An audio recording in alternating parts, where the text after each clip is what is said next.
Before we begin, please note that this video is for educational purposes only. Although I'm a medical doctor, I'm not providing therapy, diagnosis or treatment here, and this content is not a substitute for professional support. I draw on my own experience of a difficult childhood and of repetition compulsion. Some topics may be triggering, so please take care of yourself while watching. If you feel overwhelmed or distressed at any point, I strongly encourage you to seek help from a qualified mental health professional or a trusted support service. Thank you. Hello and welcome to Tales of Repetition Compulsion 8. Just for a bit of background, a tale of repetition compulsion, or TORC as I call them, is where I show you how repeating toxic patterns from our childhood shows up in our everyday lives as adults.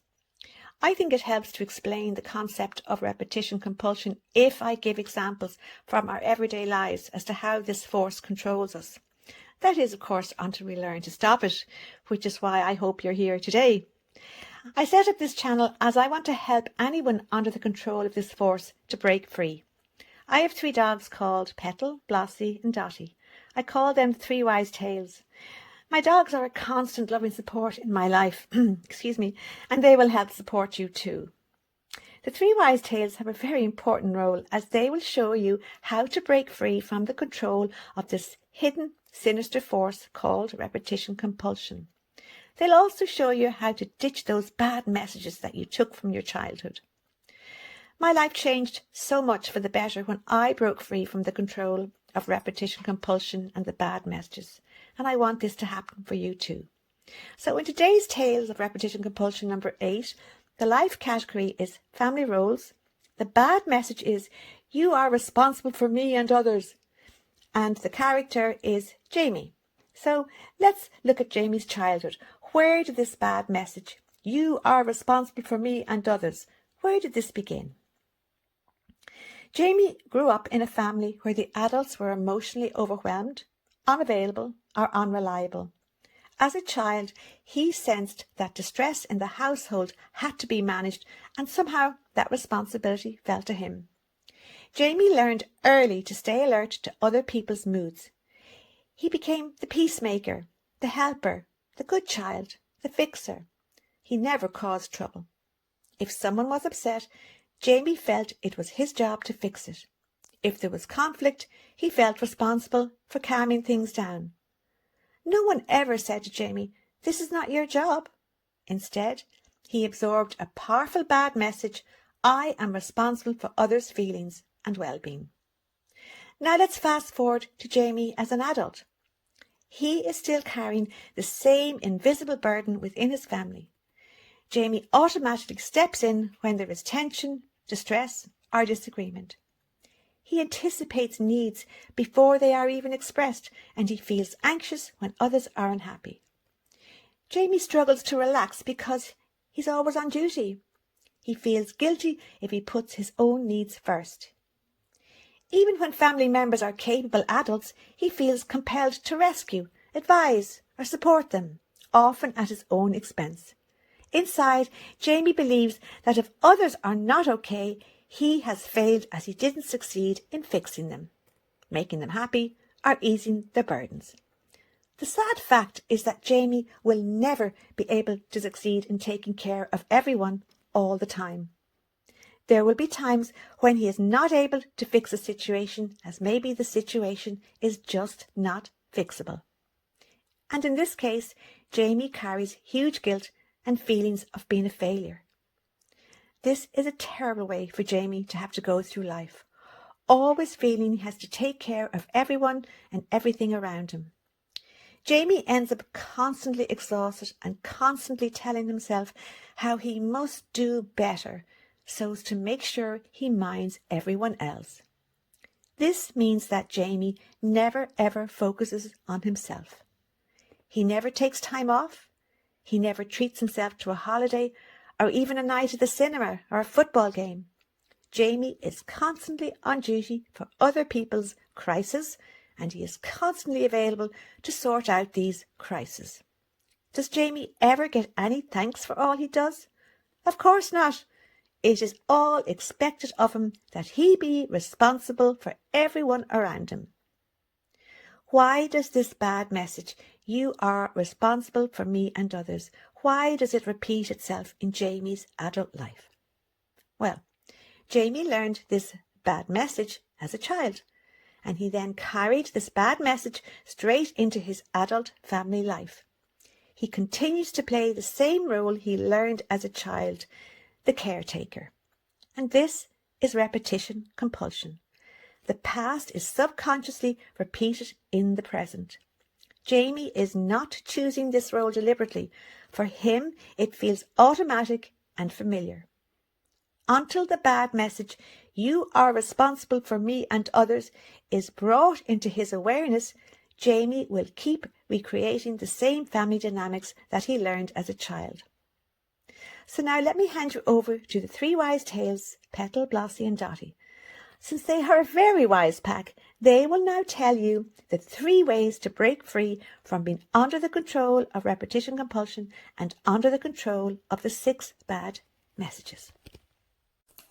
Hello, it's Petal here, and I'm the first of the 3 wise tales. And between the 3 of us, today we're going to tell you how to break free from the sinister force of repetition compulsion and to break free from those awful 6 bad messages. The very first step in breaking free from repetition compulsion is awareness. Because repetition compulsion is a hidden toxic force that keeps us repeating the same painful patterns over and over again, often without us even realizing it. As long as this force stays hidden in our subconscious mind, it controls us. But the moment we become aware of it, everything changes. Once we bring repetition compulsion into our conscious awareness, it no longer controls us. We begin to control it. Awareness gives us power. After all, how can we stop doing something that is harming us if we don't even know we are doing it? The instant you recognize that repetition compulsion is operating in your life, you interrupt its control over you. You shine a light on something that was once secret and once hidden. And what is brought into awareness can no longer silently control you. Awareness is not about blame. It's about understanding. And understanding is the first step towards freedom. Welcome to freedom. Hello, I'm Blossie. I am the second of the 3 wise tales. I am very old, and so I am very wise. I want to talk to you about the second way to break free from the control of repetition compulsion. Your instincts are your natural protection system. They are there to keep you safe. But many of us who grew up in toxic or abusive environments were taught to ignore both our feelings and our instincts. As children, we often learned that our feelings were wrong. They were inconvenient. They were even dangerous. We dare not say how we felt or question anything for fear of getting ourselves into trouble. So we disconnected from our feelings and we disconnected from our instincts. And when we disconnected from feelings and instincts, we also disconnected from our ability to sense danger. Now, as adults, we must learn how to listen to our instincts and we must learn how to trust them. Your instincts are wise and they are always right.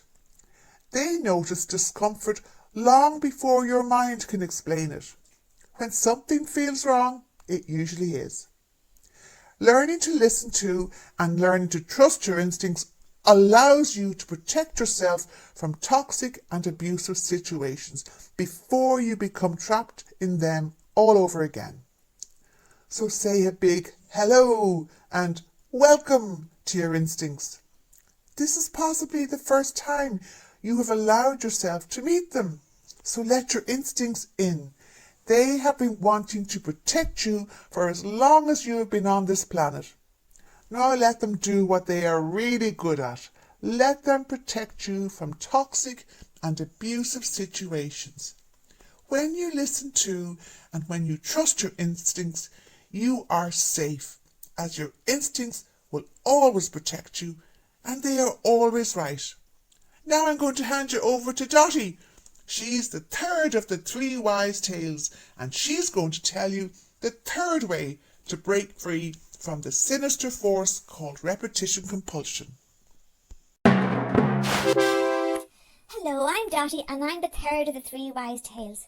Did you know that I'm the entertainer in the pack? I'm always making Annette laugh. Funny things happen when I'm around. I'm going to tell you the third way to break free from the control of that awful sinister force called repetition compulsion. This step involves the 6 bad messages. When we grow up in toxic or abusive childhoods, we absorb powerful messages about ourselves and the world. These messages become what I call the 6 bad messages, and they follow us into our adulthoods. But here's the truth. These bad messages are lies.